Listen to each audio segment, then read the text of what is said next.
রাজ্যের বিরোধী দলনেতা শুভেন্দু অধিকারী একটা গুরুত্বপূর্ণ দাবি করলেন। যদিও এই ধরনের দাবি এটাই প্রথম নয়, এর আগেও তিনি এই ধরনের দাবি করেছিলেন, তবুও এবারের দাবিটা কিছুটা আলাদা। এই মুর্শিদাবাদে যে ধরনের ভয়ঙ্কর আক্রমণের শিকার হতে হলো, উদ্দেশ্য প্রণোদিতভাবে স্টেট স্পন্সর্ড একটা ক্রাইম যেটা ঘটানো হলো, সেই ঘটনা তো নিন্দনীয় বটেই, কিন্তু এর থেকে মুক্তির উপায় কি এটা সর্বজন বিদিত এবং সকলেই আমরা প্রায় সকলে জানি যে শুধুমাত্রই এই অপশাসন, এই দুঃশাসনের যদি অবসান আমরা ঘটাতে না পারি তাহলে এর থেকে মুক্তি নেই। কোনো সেন্ট্রাল বাহিনী কদিন থাকবে? কলকাতা হাইকোর্টের নির্দেশে সেন্ট্রাল বাহিনী মোতায়েনের পরই সেখানকার পরিবেশ একেবারে ঠান্ডা হয়ে গিয়েছে। রাজ্য পুলিশ 7 দিনে যা করতে পারেনি, সেন্ট্রাল বাহিনী একদিনে করে দেখিয়েছে। রাজ্য পুলিশের এই ধরনের অযোগ্যতার প্রমাণ এর আগে আমরা বহুবার দেখেছি। মমতা বন্দ্যোপাধ্যায়ের প্রশাসনে অযোগ্য পুলিশ প্রশাসনকে কিভাবে ব্যবহার করা হয় তার জন্য বারবার পশ্চিমবঙ্গে সেন্ট্রাল বাহিনীর হস্তক্ষেপ কোর্টের মাধ্যমে করতে হয়। এটাই সব থেকে বড় প্রমাণ কতটা অপদার্থ একটা প্রশাসন আমাদের রাজ্যে চলছে। কিন্তু এর থেকে আপনারা সব থেকে গুরুত্বপূর্ণ মেসেজটা পেয়েছেন। এই যে ভায়োলেন্সটাকে থামানোর জন্য প্রথম একমাত্র কর্তব্য এবং এছাড়া দ্বিতীয় কোনো পথ নেই, সেটা হচ্ছে মমতা বন্দ্যোপাধ্যায়কে প্রশাসন থেকে রাজনৈতিকভাবে, সাংবিধানিকভাবে সরিয়ে দেওয়া। সেটা কিভাবে করা যাবে? ভোটের মাধ্যমে। কিন্তু কি মনে করেন যে নির্বাচন হলে মমতা বন্দ্যোপাধ্যায়কে, যেরকম নির্বাচন পশ্চিমবঙ্গের বুকে হয়, ওই একই ধরনের নির্বাচন হলে মমতা বন্দ্যোপাধ্যায়কে ক্ষমতা থেকে সরানো যাবে বলে বিশ্বাস করেন? নির্বাচন খুবই দোরগোড়ায়, একেবারে টাটকা টাটকা ইস্যু। আমি আজকে এই নিয়ে আলোচনা করব, সত্যি যদি নির্বাচন যখন হবে 1 বছর পর, মমতা বন্দ্যোপাধ্যায়কে কি সরিয়ে দেওয়া যাবে? বিরোধী দলনেতা একটা গুরুত্বপূর্ণ বক্তব্য বলেছেন, যেটা অন্তত ন্যাশনাল লেভেলে খুব বড় করে দেখানো হচ্ছে বক্তব্যটি। আজকে সেটা আপনাদের শোনাবো। নমস্কার, welcome to simple as ABC. আপনাদের সকলকে স্বাগত জানিয়ে শুরু করছি আজকের বিশেষ খবর। আমি প্রথমেই আপনাদের বিরোধী দলনেতা শুভেন্দু অধিকারীর বক্তব্যটা শুনিয়ে নিতে চাইবো। তিনি স্পেশালি এগুলো ন্যাশনাল মিডিয়াকে বক্তব্যটা বলেছেন বলে ন্যাশনালি এতটা ভাইরাল হয়েছে। এটাকে বিগ ব্রেকিং করে সকলে চালাচ্ছে। কি না, শুভেন্দু অধিকারী বলেছেন রাষ্ট্রপতি শাসন জারি করতে হবে। কিন্তু আপনারা হয়তো বলবেন এ তো পুরনো কথা। তিনি একটা নতুন জিনিস বলেছেন এবারে। তিনি বলেছেন পশ্চিমবঙ্গের রাষ্ট্রপতি শাসন তিনি এখন চাইছেন না। নির্বাচন হওয়ার সময় রাষ্ট্রপতি শাসন জারি করে যদি নির্বাচনে না যাওয়া যায়, তাহলে এই সরকারকে, মমতা বন্দ্যোপাধ্যায়ের এই অগণতান্ত্রিক প্রশাসনকে হারানো মুশকিল হবে। কি বলেছেন বিরোধী দলনেতা? আপনারা মানবেন কি মানবেন না লিখে জানাবেন, কিন্তু শুনুন। PFI, Simi, Ansarul Bangla with Trinamool. Trinamool is anti-national. Mamata Banerjee is completely anti-national. She did it to save her vote bank. Last parliament election, Mothabari, Farakka and Shamsherganj, TMC lost the battle. For that reason, they are repairing their Muslim vote bank with the name of Waqf Amendment Bill. The Hindus are tortured, Hindus are shelterless. We want President's rule on the eve of the assembly election. শুনলেন বক্তব্যটা? আমার ব্যক্তিগতভাবে মতামত যে আপনারা সকলে এর সঙ্গে সহমত পোষণ করবেন। রাজ্যের মাননীয় মুখ্যমন্ত্রী মমতা বন্দ্যোপাধ্যায়কে পছন্দ করেন কোনো হিন্দু সম্প্রদায়ের মানুষ যারা কাটমানি পান না, এরকম একটাও সম্ভবত আর বাকি নেই। বিশেষ করে মুর্শিদাবাদে এইভাবে নির্বিচারে সাধারণ পরিবারের মাত্র 7 দিনের শিশুকেও ঘর ছাড়া যে প্রশাসন করেছে, সেই প্রশাসনকে কোনো হিন্দু পরিবার সমর্থন করতে পারে না। মুসলিম পরিবারদের মুসলিম ভোটের 100% তিনি নিশ্চিত করে ফেলেছেন মমতা বন্দ্যোপাধ্যায়। আগে হয়তো 99% পেতেন, এখন 100% পাবেন। তাতে কিচ্ছু ডিফারেন্স হবে না, কোনো ডিফারেন্স হবে না। ডিফারেন্সটা করতে পারে হিন্দু ভোট। হিন্দুরা যদি মমতা বন্দ্যোপাধ্যায়ের 26-এর ভোট দেওয়ার সুযোগ পান, তাহলে এই পাশা পরিবর্তন হয়ে যাবে। কিন্তু আপনারা জানেন, এই যে যারা আজকে মুর্শিদাবাদে এই ঘটনা ঘটালেন, তারাই আবার নির্বাচনের সময় তৃণমূল কংগ্রেসের ক্যাডার হয়ে যাবে। দিদিকে ক্ষমতায় রাখার জন্য তারাই উৎসাহিত হয়ে পড়বেন।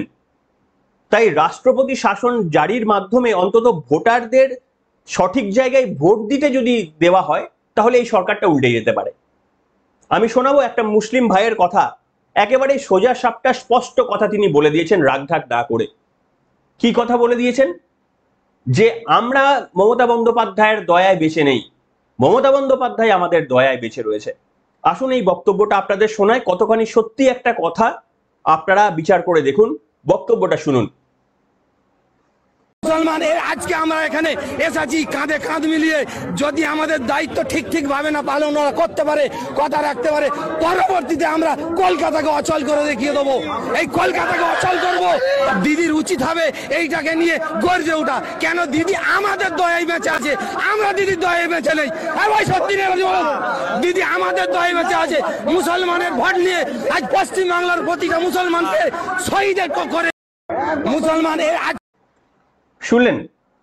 তাহলে কত বড় একটা সত্যি কথা আপনারা বলুন, যে পরিষ্কারভাবে বলছেন মমতা বন্দ্যোপাধ্যায় আমাদের দয়ায় বেঁচে আছেন, এবং সত্যি আমরা প্রমাণ পাচ্ছি তাদের দয়ায় বেঁচে আছে বলেই সবকিছু মুখ বুজে হজম করে নিচ্ছে।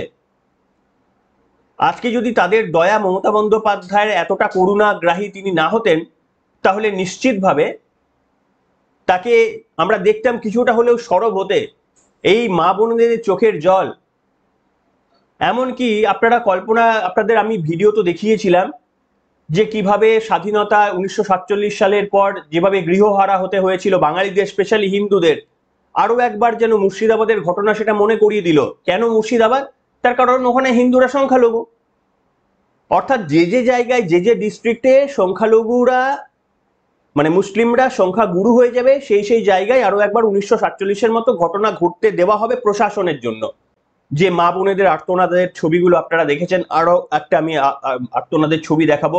এমনিতেই দেখুন শুভেন্দু অধিকারী বা বিজেপি, বিদ্যার্থী পরিষদ, বজরং দল, কিংবা ধরুন মমতা বন্দ্যোপাধ্যায় যাদেরকে খুব গালিগালাজ করেছিলেন ভোটের সময়, সেই ধরুন বিভিন্ন রকমের ভারত সেবাশ্রম সংঘ থেকে শুরু করে তারা পাশে দাঁড়িয়েছেন, আবারও তারা খাবারের যোগান দিচ্ছেন।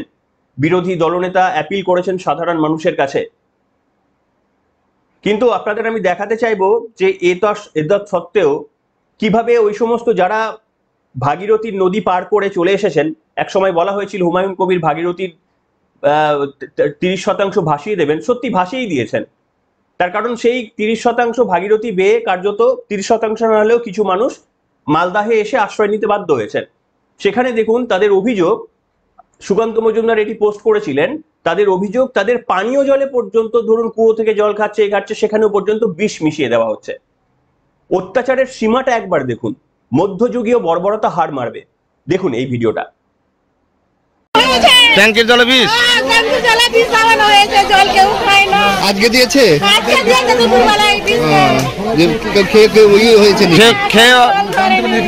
বুঝতে পেরেছি।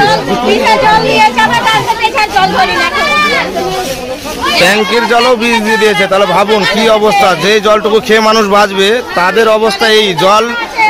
জল খেয়ে মানুষ বাঁচবে, সেই জলটাকেও বিষ দিয়ে দিয়েছে। তাহলে ভাবুন কত ছোট্ট। এটা কয় মাস হলো?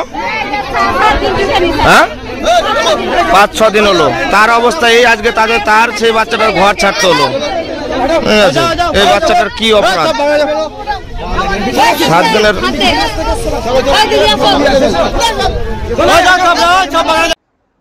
দেখলেন, এরকম অজস্র ভিডিও আপনাদের সামনে 1, 2, 3, 4, 5, 6, 7, 8 করে আমি দেখাতে পারি, এবং এগুলো মধ্যযুগীয় বর্বরতা হার মেনে যাবে। কি করে একজন মহিলা মুখ্যমন্ত্রী এগুলো সহ্য করছেন? মহিলা মুখ্যমন্ত্রী ছেড়ে দিন, কোনো মানুষ এত দুর্দশা দেখে কি করে চুপ থাকতে পারে? কিছুদিন পরেই দেখবেন মমতা বন্দ্যোপাধ্যায় এই পয়লা বৈশাখে দেখবেন কালীঘাটের এই স্কাই ওয়াক তিনি উদ্বোধন করবেন, জগন্নাথ মন্দির তিনি উদ্বোধন করবেন। হিন্দুরা দিদি দিদি দিদি দিদি কত মহান বলে একেবারেই ঝাঁপিয়ে পড়বেন, ভুলে যাবেন আরজি করের ঘটনা, ভুলে যাবেন সন্দেশখালীর ঘটনা, সব ভুলে গিয়েছেন ওগুলো। নতুন করে এই মুর্শিদাবাদের ঘটনা কদিন আর মনে রাখবেন, এটাও তো ভুলে যাবেন। তারপরে আবার লক্ষ্মীর ভান্ডার যদি আরো 500 টাকা বাড়িয়ে দেয়, জানি না নিজের পরিবারকেও লোকে ভুলে যাবে কিনা। সেই কারণেই বললাম, ক্ষমতার হস্তান্তর হতে গেলে এই অপশাসন, একদিকে 26,000 চাকরির তাদের পরিবাররা ঝুলে রয়েছেন, 34,000 প্রাথমিকের চাকরি বাতিল হয়ে গিয়েছে, সেটা এখনো বিচারাধীন, যে কোনো মুহূর্তে তারও সিদ্ধান্ত নেওয়া হবে। এছাড়াও বিভিন্ন দিকে চুরি দুর্নীতি ভর্তি। অর্থাৎ যেহেতু প্রোগ্রেসের লাইনে আমরা কিছু করতে পারবো না, তাই ধর্মের দিক থেকে যদি একটু ঘেঁটে দেওয়া যায় তাহলে সাধারণ মানুষ হইচই করতে ব্যস্ত থাকবে। এই আপনারা দেখেছেন 26,000-এর চাকরির দুর্নীতি যেভাবে ফোকাসে চলে এসেছিল, সেটা এই মুহূর্তে কিন্তু ব্যাকফুটে, এই মুহূর্তে কিন্তু এই মুর্শিদাবাদ ফ্রন্ট ফুটে চলে এসেছে। তাই সেই কারণেই বলছি, মমতা বন্দ্যোপাধ্যায়ের কাছে 26-এর নির্বাচন টুরি মেরে, মমতা বন্দ্যোপাধ্যায়ের মতো রাজনৈতিক নেতৃত্বের কাছে 26-এর নির্বাচনটা পার হওয়া টুরি মেরে একমাত্র আটকে যাবেন ওয়ান অ্যান্ড অনলি রোড, যদি প্রেসিডেন্সিয়াল রুল করে সেটা করা যায়। কিন্তু প্রেসিডেন্সিয়াল রুলের পরামর্শ দেবেন কে? কে দেবেন? কে দিতে পারেন? রাজ্যপাল। তিনি কোথায়? দেখেছেন, মুখ দেখেছেন? এই এত বড় ঘটনা ঘটে গেল, নিজের পক্ষে তো একবার যেতে পারতেন মুর্শিদাবাদে ভিজিট করতে, তার তো উচিত ছিল একবার যাওয়া মাননীয় রাজ্যপালের। গিয়েছিলেন? তাহলে যে রাজ্যপাল, তিনি অন্তত দিনে দুবার করে আমরা মেসেজ দেখা উচিত ছিল যে পুলিশের কাছ থেকে নিয়মিত তিনি রিপোর্ট নিচ্ছেন, সেই রিপোর্ট তিনি কেন্দ্রীয় স্বরাষ্ট্রমন্ত্রীকে পাঠিয়ে দিচ্ছেন। ভেতরে ভেতরে করছেন কিনা আমি বলতে পারবো না, কিন্তু আমরা দেখতে পাচ্ছি কি, এই জায়গায় জগদীপ ধনকর থাকলে কি ভূমিকা আমরা দেখতে পারতাম। জগদীপ ধনকরের মতো ভূমিকা আমাদের এই রাজ্যপাল প্রথম দিন থেকেই পালন করেননি, বরঞ্চ উল্টে এই যে 26,000 চাকরি নিয়ে এই যে এত আলোচনা, সুপার নিউমেরারি পোস্টে সেখানে যে মমতা বন্দ্যোপাধ্যায়ের ক্যাবিনেট একটা দুর্নীতিগ্রস্ত নিয়োগ করার জন্য, সুপার নিউমেরারির জন্য তিনি যে তার ক্যাবিনেট যে 5,500 ছেলের ভ্যাকেন্সি তৈরি করেছিলেন, তাতে সাইন করেছিলেন কে জানেন? রাজ্যপাল সাইন করেছিলেন। আর রাজ্যপাল সাইন করেছিলেন বলেই কোর্ট বাধ্য হয়েছেন এটাকে আটকে দিতে, অর্থাৎ এই ক্যাবিনেটের বিরুদ্ধে সিবিআই তদন্তের নির্দেশকে বাধ্য হয়েছিল সুপ্রিম কোর্ট আটকে দিতে, কারণ মাননীয় রাজ্যপালের সেখানে সাইন ছিল। এই যদি একজন মাননীয় রাজ্যপালের ভূমিকা হয়, যেখানকার 7 দিনের শিশুরা তাদের বিনা অপরাধে বাড়ি ছাড়া হতে হয়, সেই স্টেটের কাছে বিরোধী দলনেতা এত কাকস্য পরিবেদনা কার কাছে বলছেন? শুভেন্দু অধিকারীর কোনো প্রশ্নের জবাব যে রাজ্যপাল দেন না। আর সব থেকে বড় কথা, এখানে আপনাদের সঙ্গে কিছুটা হয়তো মতের মিল হবে আমার, যে তাহলে এই রাজ্যপালকে রাষ্ট্রপতি কেন ডেকে প্রশ্ন করছেন না? রাষ্ট্রপতি বা কেন প্রশ্ন করছেন না? কেন স্বরাষ্ট্রমন্ত্রীর তরফ থেকেই বা একেবারে রাজ্যপালের সঙ্গে মিটিং করে পশ্চিমবঙ্গের সাধারণ মানুষকে জানানো হচ্ছে না? এইখানে আপনাদের সঙ্গে সহমত হলেও একটি জায়গায় আমার দ্বিমত রয়েছে। আপনারা অনেকে প্রশ্ন করেন যে নরেন্দ্র মোদী কেন চুপ হয়ে বসে রয়েছে, কেন প্রেসিডেন্সিয়াল রুল, অর্থাৎ নির্বাচনের সময় নয়, আপনারা অনেকেই বলেন যে কেন প্রেসিডেন্সিয়াল রুল পশ্চিমবঙ্গে লাগু হয় না। প্রেসিডেন্সিয়াল রুল যদি লাগু হয়, তাহলে আমি আপনাদের বলছি, এই যে অত্যাচার আমরা 3টি টার্মের মমতা বন্দ্যোপাধ্যায়ের প্রশাসনের হাত থেকে আমরা সহ্য করে আসলাম, সেটা আরো বেশি বাড়বে। কেন? প্রেসিডেন্সিয়াল রুল আপনি একটা অনন্তকালের জন্য করতে পারবেন না, আপনাকে একটা লিমিট টাইমের মধ্যে করতে হবে। 6 মাস করলেন প্রেসিডেন্সিয়াল রুল, তাতে কি হবে? কি প্রজেক্ট করবে সাধারণ মানুষ? এই আপনি আমি গিয়ে তখন বলবেন, মমতা বন্দ্যোপাধ্যায় তখন এত কান্নাকাটি করবেন যে এরা যুদ্ধে আমাদের সঙ্গে নির্বাচনের যুদ্ধে পারলো না, ব্যাকডোর দিয়ে এরা ক্ষমতা দখল করছে। সাধারণ মানুষ, এই আপনারাই যারা আজকে বলছেন প্রেসিডেন্সিয়াল রুল করতে, আপনারাই সেদিন মমতা বন্দ্যোপাধ্যায়ের কান্নাতে আপনারা ভুলে যাবেন। আপনারাই সেদিন বলবেন যে এটা ভুল সিদ্ধান্ত হয়েছে প্রেসিডেন্সিয়াল রুলের, মমতা বন্দ্যোপাধ্যায় সঠিক ছিলেন। আপনারাই দলে দলে গিয়ে যেদিন প্রেসিডেন্সিয়াল রুল উঠে যাওয়ার পর আবার নির্বাচনের ঘোষণা করা হবে, আপনারাই, সকলকে বলছি না, আপনাদের মধ্যে একটা বড় অংশ যারা বাড়ি থেকে বেরোতেন না, তারা বাড়ি থেকে গিয়ে আবার মমতা বন্দ্যোপাধ্যায়কে ভোট দিয়ে 5 ছেড়ে দিন, আরো 15 বছরের জন্য রেখে দেবেন। প্রেসিডেন্সিয়াল রুল করে কোনো লাভ হবে না, আপনারা ক্লিয়ার অ্যান্ড স্পষ্ট আপনারা জেনে নিন। বিরোধী দলনেতার এই বক্তব্যটাকে আমি সমর্থন করেছি যে অনন্তকালের জন্য প্রেসিডেন্সিয়াল রুল নয়, নির্বাচনটাকে নির্বিঘ্নে করার জন্য। সেন্ট্রাল বাহিনী দিয়ে যে নির্বাচন হয় না, সেটা আমরা লোকসভাতে বুঝে গিয়েছি। এতদিন পর্যন্ত আমাদের সকলের দাবি ছিল সেন্ট্রাল বাহিনী দিয়ে নির্বাচন করতে হবে।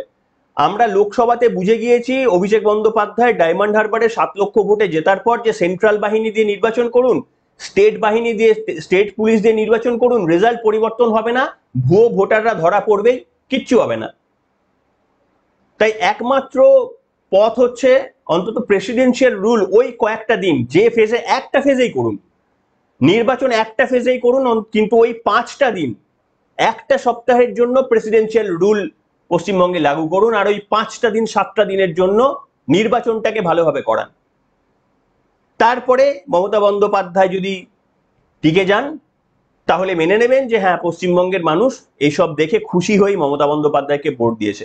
কিন্তু আমার বিশ্বাস কোনো সাধারণ মানুষ যাদের এইটুকু বিবেক বুদ্ধি বিচার রয়েছে, মমতা বন্দ্যোপাধ্যায় একটা জিনিস দিয়েছেন এরকম বলতে পারবেন এই প্রশাসনের কাছ থেকে লক্ষ্মীর ভান্ডার ছাড়া একটা কিছু পেয়েছেন? এনিওয়ে, আপনারা কি সহমত যে শুভেন্দু অধিকারী যে বক্তব্যটি বললেন প্রেসিডেন্সিয়াল রুল, সেটার সঙ্গে কি আপনারা সহমত? আপনাদের মতামত লিখে জানাবেন আজকের এই পর্বে।